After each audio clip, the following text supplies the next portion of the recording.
반갑습니다. 아파트 가격 시황 파가시 시작하겠습니다.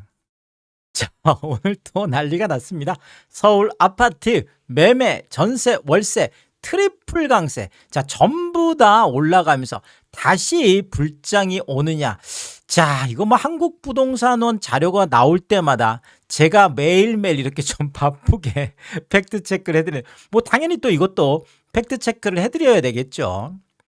자, 오늘 이제 한국부동산원에서 4월 전국 주택가격 동향조사 결과를 발표를 했습니다. 자, 물론 뭐 다 상승, 뭐 매매도 상승, 전세도 상승, 월세도 상승. 자, 지금 뭐 또 누적으로 나오다 보니까 계속 뭐 한국부동산원은 상승 이야기를 할 수밖에 없고, 저는 또 이 부분에 대해서 또 팩트 체크를 해야 되는 자, 이런 상황인데요. 자, 일단 매매 가격 지수부터 이렇게 보면 지금 서울 같은 경우가, 이제 서울을 중심으로 일단 말씀을 드리겠습니다. 서울 같은 경우가 주택 종합도 0.5, 그 다음에 아파트도 0.5.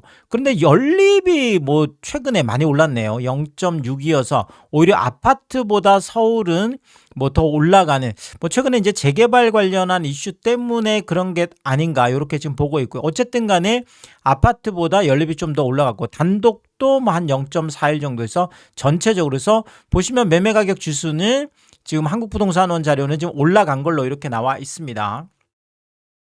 자, 그리고 전세 가격 지수 같은 경우에도 서울에 주택 전체도 한 0.66. 자, 그런데 아파트 같은 경우가 굉장히 높게 나왔죠. 전세 같은 경우는 0.82까지 나와 있습니다. 그리고 뭐 지금 연립 0.44, 단독주택 0.32. 그래서 아파트 전세가가 상당히 지금 많이 올라간 걸로 이렇게 파악이 되고 있고요.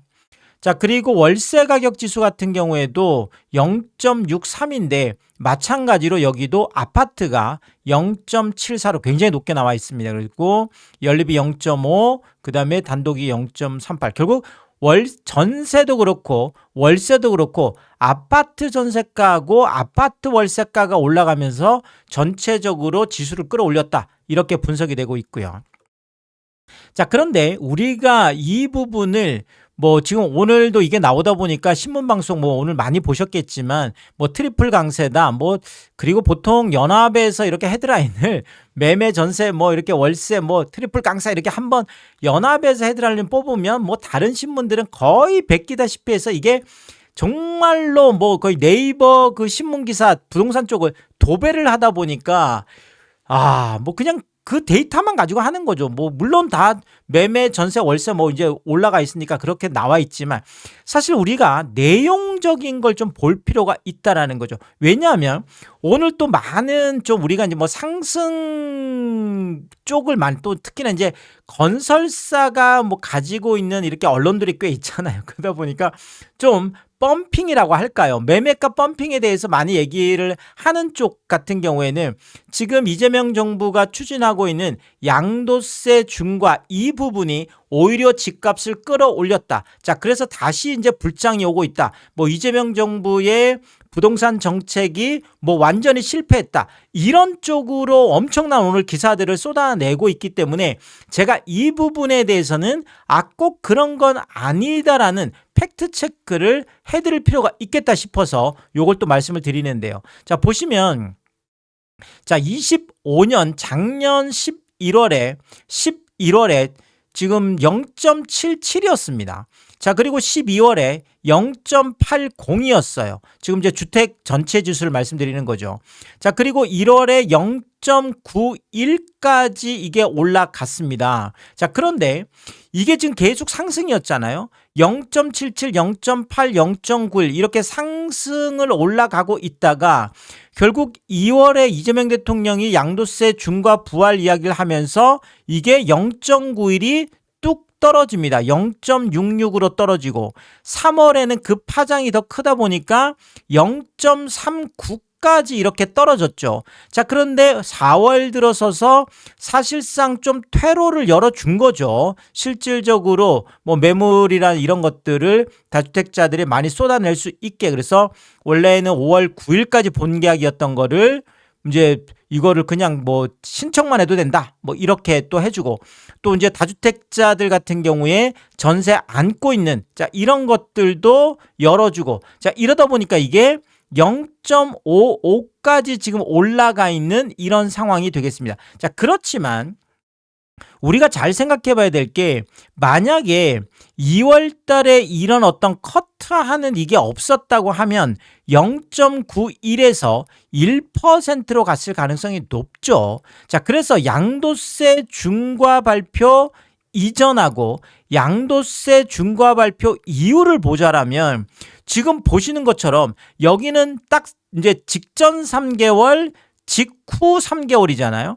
자, 여기는 0.77, 0.80, 0.91인데 이쪽은 0.66, 0.39, 0.5. 자, 여기에서 0.39에서 0.55로 반등이 있다고 난리 하지만 실질적으로 이 직전하고 직후를 보면 이쪽이 상당 부분 많이 꺾여 있다. 이런 거를 파악해낼 수 있는데 이런 이야기는 전혀 없다라는 거죠. 자, 특히나 아파트 매매 가격 지수를 보면 이게 지금 확연히 나타나는데요. 보시는 것처럼 지금 아파트 같은 경우에는 작년 11월에 0.81, 그 다음에 0.87, 자, 그리고 1월에는 무려 1.07, 1%를 넘어갑니다. 상당히 위험한 수치까지 온 거죠. 월 지금 평균이 1%를 넘어섰으니까요. 자, 그런데 이거를 딱 기점으로 해서 2월에 이재명 대통령이 양도세 중과 발표를 하면서 이게 0.74로 뚝 떨어지고 그 다음에 3월에는 0.34까지 떨어지고 4월에는 좀 반등이 있다라고 하지만 0.55예요.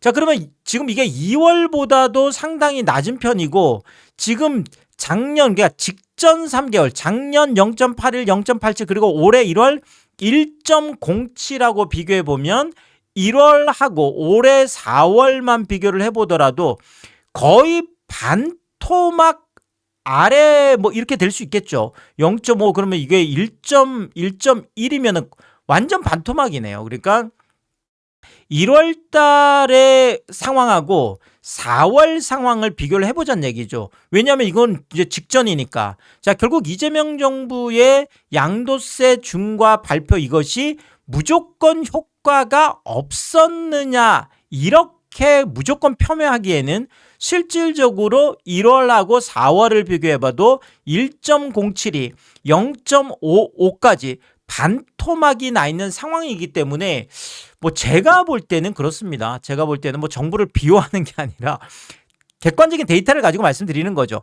지금 그만큼 이것이 어느 정도는 효과가 상당히 나타나고 있다. 1.07이었던 거를 지금 뭐 3개월 만에 반토막을 낸 거잖아요. 0.55로. 그래서 이런 해석도 필요하다. 이렇게 또 말씀을 드리겠고요.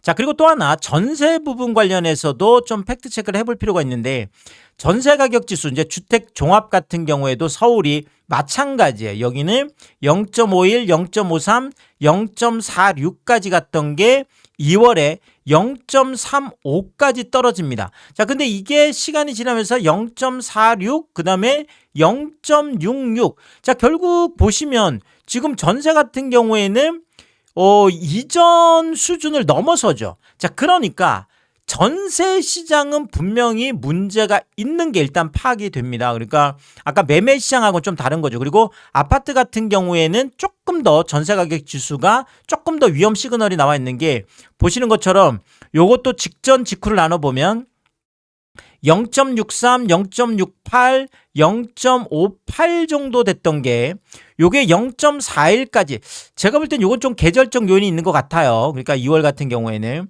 뭐 설날도 껴 있었고 뭐 그랬으니까 0.41까지 떨어졌던 게 0.56 뭐 요건 좀 비슷하게 가고 있고 자 그런데 이게 0.82라는 수치는 이전에 있었던 수치보다는 확연하게 지금 아파트 같은 경우에는 0.8이면 제가 봐도 굉장히 지금 높은 수준으로 나와 있거든요. 그래서 이게 지금 전세 가격 지수 관련된 부분은 이게 정부에서도 신경을 써야 될 정도로 뭐 좀 빨간불이 들어왔다. 일단 이렇게 파악이 되어집니다.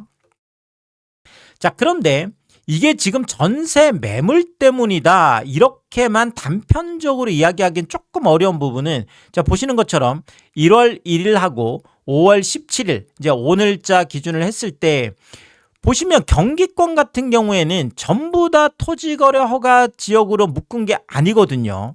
자 그런데 이게 지금 보시면 한 31% 정도 빠져 있거든요. 17,000건이었던 게 지금 12,000건까지 줄어 있는 거죠. 자, 그러면 지금 여기는 뭐 12개 지역이 지금 포함되어 있어서 그러면 이런 게 나타났나 생각할 수 있겠지만 충북 같은 경우에도 전혀 상관없는 동네도 이렇게 29.8% 줄어 있고 뭐 나머지 지역들도 마찬가지예요.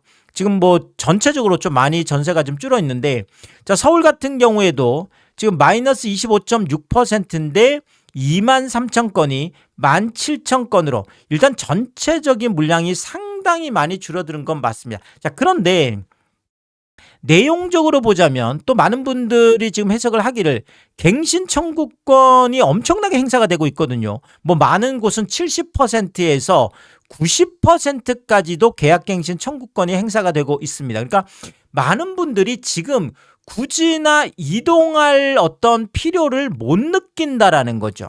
그리고 뭐 전세 매물 자체도 많이 없다 보니까 자 그러니까 이게 악순환이 되는 건데 자 그러면 어차피 전세를 찾는 사람들은 한정이 돼 있고 전세 매물이 안 나오고 계약 갱신을 한다라는 것은 그만큼 수요도 줄어들었다는 거잖아요.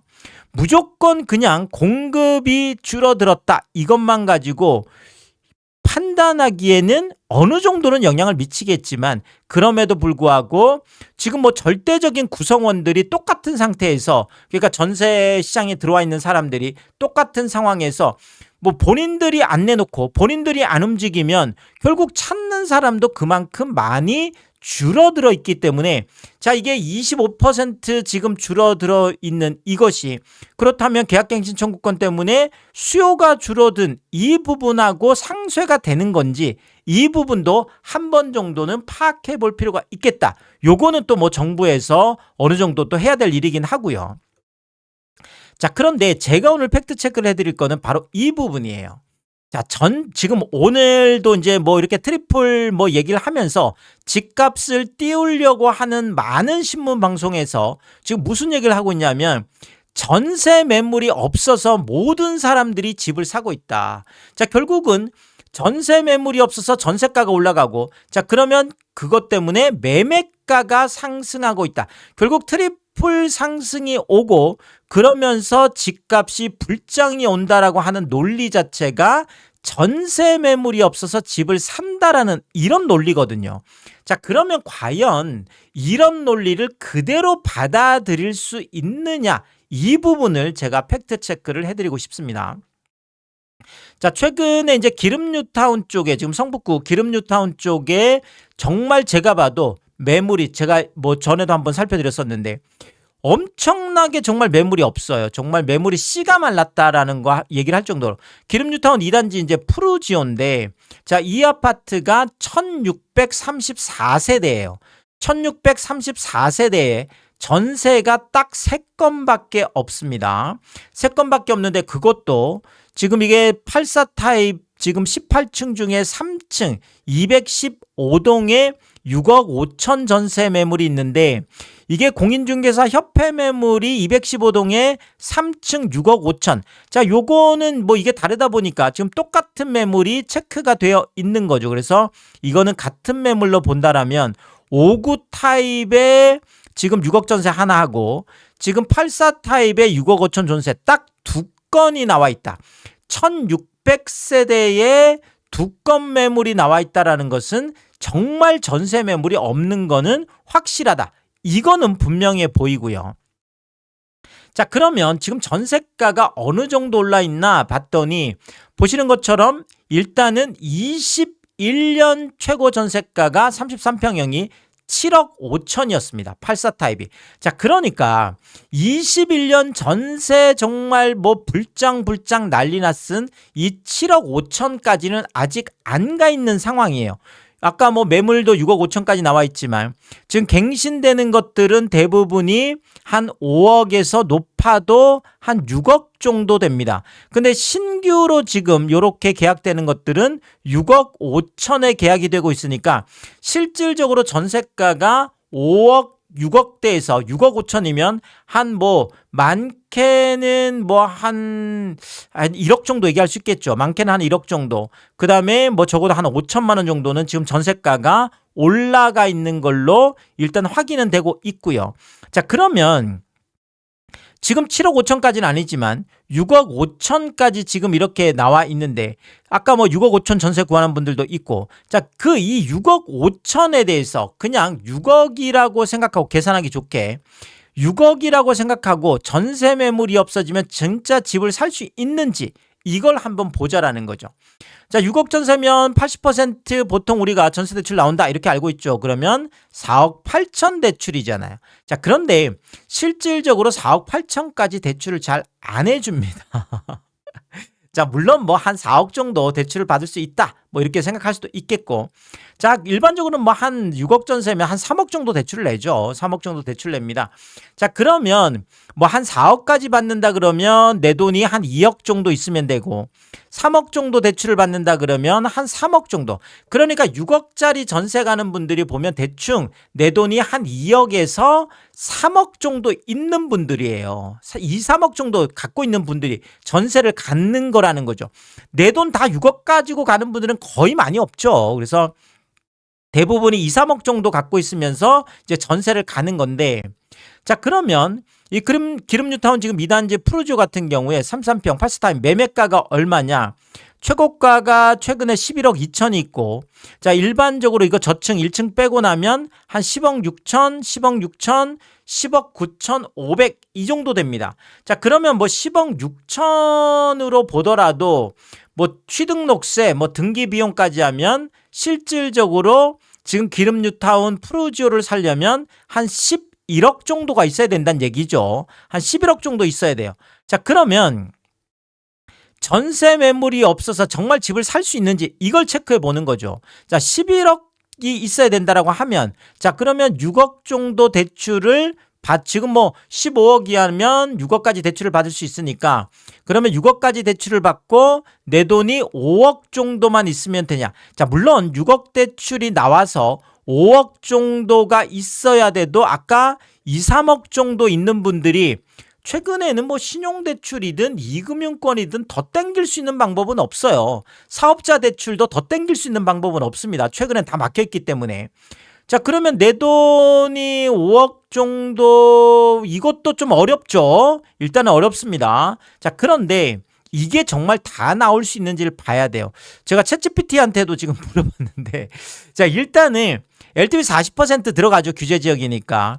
자, 그러면 11억이면 한 4억 4천 그렇죠? 한 4억 6억이 원래 6억이었던 게 지금 LTV 때문에 4억 4천으로 줄어듭니다. 그럼 4억 4천은 최대로 다 받을 수 있냐? 자, 챗GPT가 이론상 이건 최대치고 자, 당연히 지금 DSR 문제가 들어가죠. 물론 내가 뭐 연봉이 높아서 뭐 그러면 모르겠지만 어쨌든 뭐 DSR이다. 지금 최근에 은행들이 아시겠지만 대출을 해주려고 하지 않아요. 더더구나 이제 금리도 높기 때문에 DSR도 상당히 지금 올라가죠. 이렇게 되면 원리금 상환액이 올라가다 보니까 자, 결국은 요즘은 DSR이나 이런 것 때문에 체감적으로는 3억대 정도 나오는 경우가 많다. 자, 이렇게 이야기를 하고 있다라는 거죠. 자, 그러면 보수적으로 생각했을 때 내가 전세 매물이 없어서 정말 집을 사려고 하면 자, 11억짜리를 사는데 내가 6억 대출이 아니라 3억까지밖에 안 나오고 내 돈이 5억 정도 있어야 될 줄 알았는데 8억 정도가 있어야 된다라는 거죠. 아니, 그러면 이거 지금 집을 살 수 있는 건가요? 자, 그리고 잠실 엘스 같은 경우에는 지금 더 합니다. 33평 같은 경우가 여기도 전세가는 뭐 지금 가장 높은 게 지금 14억이고 일반적으로는 뭐 12억, 13억, 12억, 13억 갱신 빼고 뭐 여기도 그냥 뭐 일반적인 신규도 한 12억, 13억 정도 합니다. 자, 그러면 한 12억에서 13억 정도면 내가 전세 대출 뭐 한 5억 정도, 5, 6억 정도 뭐 받는다. 이렇게 생각하면 일반적으로 여기에 들어가는 분들이 제 생각에는 한 7, 8억 정도 현금 갖고 있는 분들이 지금 뭐 엘스 같은데 전세를 들어간다고 봐야 되겠죠. 자, 그러면 7, 8억 정도 현금 갖고 있는 분들이 지금 전세 매물이 없으니까 내가 차라리 집을 사는 게 낫겠어. 이런 판단을 할 수 있느냐라는 거죠. 보시는 것처럼 엘스가 최근에 거래가 많이 됐습니다. 좀 이제 가격 조정이 있다 보니까 그래서 뭐 31억부터 시작해서 이제 이거는 뭐 동이나 층이나 이런 거에 따라 다르겠죠. 31억에서 높게는 뭐 34억, 일반적으로는 33억, 32억대가 가장 많습니다. 최고가는 37억이었죠. 37억이었던 게 32억, 33억 정도로 조정이 되면서 한 뭐 5억, 뭐 많게는 한 6억 정도 조정이 있었죠. 자, 이러다 보니까 이제 거래가 좀 터졌는데, 자, 결국은 내가 33억짜리, 32억짜리 엘스를 사려고 하면 최소한 내 돈이 30억이 있어야 돼요. 아니, 지금 전세 가는 분들은 한 7, 8억 정도 현금 들고 움직이시는 분들인데 갑자기 나 전세 없으니까 나 집 살래. 이게 가능한가요? 저만 그렇게 생각하나요? 제가 지금 어거지를 피우고 있나요? 이게 아닌데. 자, 결국 전세 매물이 없어서 집을 산다는 것은 아까 보셨지만 뭐 11억짜리 기름뉴타운의 그 프로지오도 마찬가지고 지금 뭐 33억짜리, 32억짜리 지금 잠실 엘스도 마찬가지고 전세 매물이 없어서 집을 산다는 거 아니라는 거죠. 자, 그러면 이것 때문에 매매가 상승 아니죠. 더더구나 지금 뭐 그냥 갭 투자 이런 건 아예 말이 안 되죠. 지금 뭐 갭 투자는 빵이에요. 갭 투자는 할 수가 없습니다. 자, 그러니까 이제 그런 얘기는 할 필요 없고 실수요자들이 지금 과연 들어올 수 있느냐라는 건데, 자, 전세 지금 수요자가 갑자기 전세 매물이 없어서 매매 수요로 전환했다. 자, 이거는 상식적으로 아무리 따져봐도 말이 안 된다는 얘기예요. 지금 강남권 같은 경우에는 지금 전세가율이 30%대입니다. 30%대. 자, 예전하고 달라요. 21년에 뭐 지금 6, 70% 이런 거하고는 전혀 다릅니다. 갭 투자 자체도 안 되지만. 그래서 전세 수요자들이 서울에서 지금 서울 전체도 한 50%밖에 안 되기 때문에 전세 수요자가 매매 수요, 그리고 전세 대출 구조하고 매매 대출 구조가 지금 엄청나게 차이가 나기 때문에 이런 것들이 상식적으로 말이 안 되는데 그냥 신문 방송에서 그냥 그럴 거야. 그냥 뇌피셜만 가지고 전세 매물 없으니까 집 산대. 그러니까 막 전세가가 집값이 막 올라가고 있어. 이거는 좀 팩트 체크를 할 필요가 있어서 제가 이건 아니다. 일단 이렇게 말씀을 드리겠고요. 자, 그리고 결국은 아파트 매매 가격 지수 같은 경우에도 아까 제가 1월 이전하고 지금 2월 이후하고를 딱 잘라서 말씀드렸잖아요. 지금 여기 있는 서울 아파트 매매 가격 지수가 지금 양도세 중과 이전에는 0.81, 0.87, 1.07 어마어마하게 높았습니다. 자, 그런데 양도세 중과 발표 이후에는 0.74, 0.34, 0.55로 완전히 거의 반토막 가깝게 내려와 있는 상황이거든요.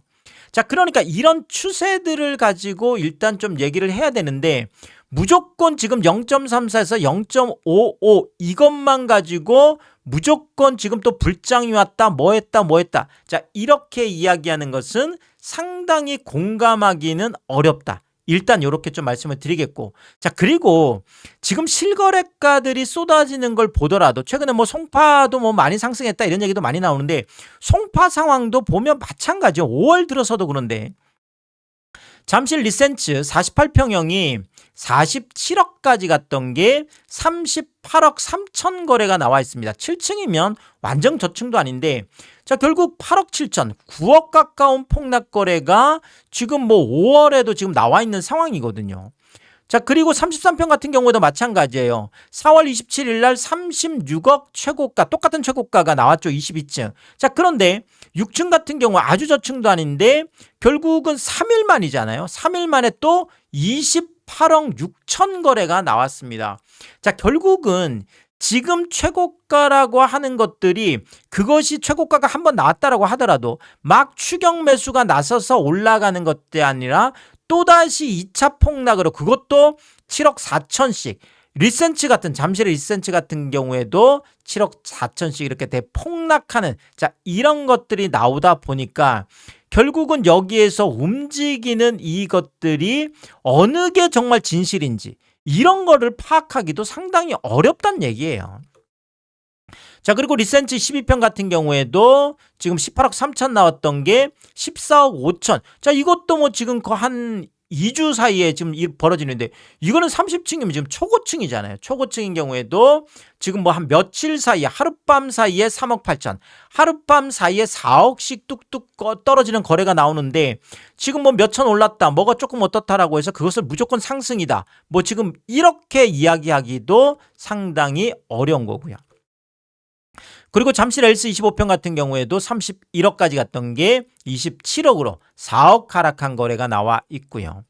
그리고 트리지움 43편 같은 경우에도 38억이 33억 9천으로 4억 넘는 하락 거래가 나와 있어. 엘스, 리센츠, 트리지움 모두 엄청난 하락 거래들이 쏟아져 있습니다.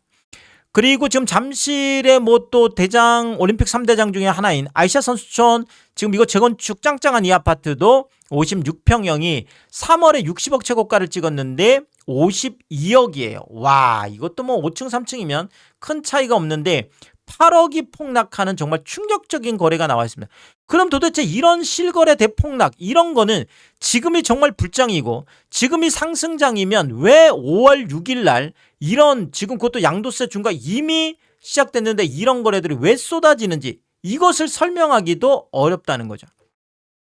자, 그리고 잠실 레미안 아이파크는 이거 뭐 잠실의 가장 대장 아파트잖아요. 신축. 그래서 26평형이 33억까지 나갔던 아파트인데 26억 7천으로 6억 3천이나 폭락한 거래가 나와 있고요.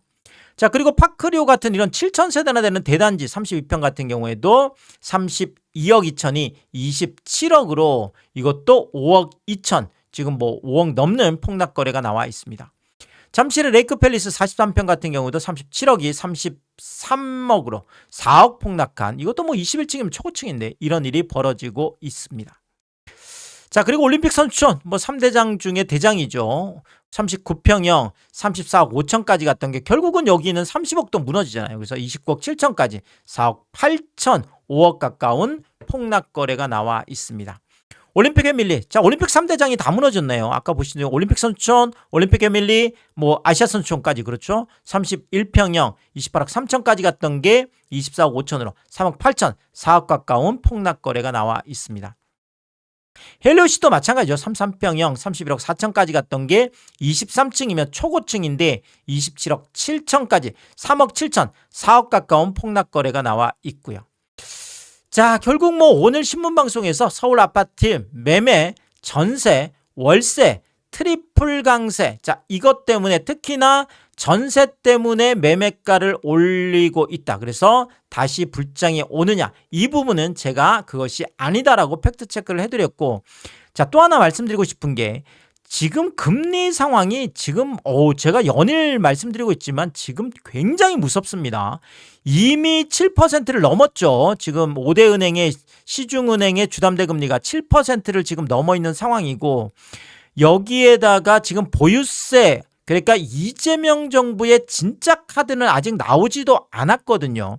사실상 양도세 중과라는 거는 뭐 문재인 정부 때 했던 거를 다시 지금 부활을 했을 뿐이고 유예했던 거를 다시 이제 부활한 뭐 이 정도 상황이고 정말 똘똘한 한 채로 분류가 되는 이 똘똘한 한 채 특히나 고가주택이라든지 비거주 1주택에 대한 이 보유세 부분은 아직 시작도 안 했고 장특공 문제도 마찬가지죠.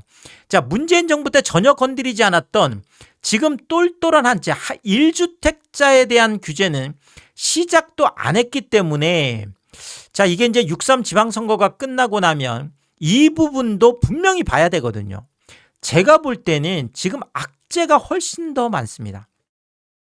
지금 단순하게 지금 오늘 나온 이 데이터만 가지고 지금 매매 전세 월세 뭐 트리플 강세 때문에 다시 불장 온다. 자, 이렇게 성급하게 판단하기에는 오늘 데이터조차도 그 정도는 아니라는 거고요. 아까도 말씀드렸지만 뭐 1월 이전하고 비교하면 반토막이잖아요. 1% 넘었던 게 0.5%면 오히려 반토막이다. 이렇게까지 말씀드릴 수 있겠고. 자, 그래서 이런 거는 막 뭐 지금 신문 방송에서 막 그냥 어쩌고저쩌고 이렇게 하는 것보다는 조금 차분하게 이렇게 좀 데이터들을 보면서 좀 볼 필요가 있고, 또 실거래가들의 뭐 하락 이런 것들도 볼 이렇게 필요가 있겠다 말씀을. 물론 이 판단은 우리 시청자분들이 하시는 거예요. 저는 저 나름대로 분석을 하는 거고, 그래서 뭐 이 부분에 대해서 또 여러분들이 뭐 서로 또 이렇게 댓글을 통해서 또 의견을 또 많이 주시면 고맙겠습니다. 그리고 저는 또 새로운 이야기 했을 때마다 늘 빠르게 또 업로드를 하도록 하겠습니다. 자, 오늘도 유튜브 쇼핑까지 시청해 주신 분들이 저의 찐 시청자분들이다, 찐 구독자분들이다. 항상 감사의 말씀을 드리겠습니다. 목이 메이네요. 자, 여러분들이 늘 짧지 않은 영상을 늘 끝까지 이렇게 시청을 해주시고, 제가 참 할 말이 많습니다. 이렇게 팩트체크하는 날은 이해해 주시고요. 자, 그래도 이 유튜브 쇼핑까지 이렇게 오신 게 참 너무나 감사하죠. 저는 삼양라면이 좋아서 삼양라면이 있어서 삼양라면만 올려드리고 있는데, 삼양라면만 구매를 해주셔도 감사합니다. 많은 분들이 또 뭐 정말 이 참 작은 것 하나 구매하실 때도, 또 가끔 고가 제품 하나 구매하실 때도 일부러 이 삼양라면 링크를 통해서 뭐 저에게 도움이 되라고 이렇게 구매를 해주셔서 제가 매일 이런 거 확인하다 보면 참 너무나 감사하다. 마음 써주시는 게 그런 거죠. 그래서 제가 이런 것들 볼 때마다 참 몸둘 바를 모르게 크게 감사의 말씀을 드리겠습니다. 파가시 멤버십 킹스피도 개설해두고 있습니다. 구독 옆에 가입 버튼을 누르시면 월 9,990원으로 책정되어 있고요. 킹스피 분들에게는 왕관 모양으로 표시를 해드리고 있습니다. 오늘도 킹스피 여러분을 소개해드리겠습니다. 김화정님, 윤복자님, PP7일 사모님, 유웅준님, 미셸님, 전영돈님, 항상 감사의 말씀을 드리겠고, 또 많은 분들이 킹스피를 통해서 응원해 주시면 고맙겠습니다. 오늘의 이야기가 도움이 되었다면 구독과 좋아요 부탁드리겠습니다. 고맙습니다.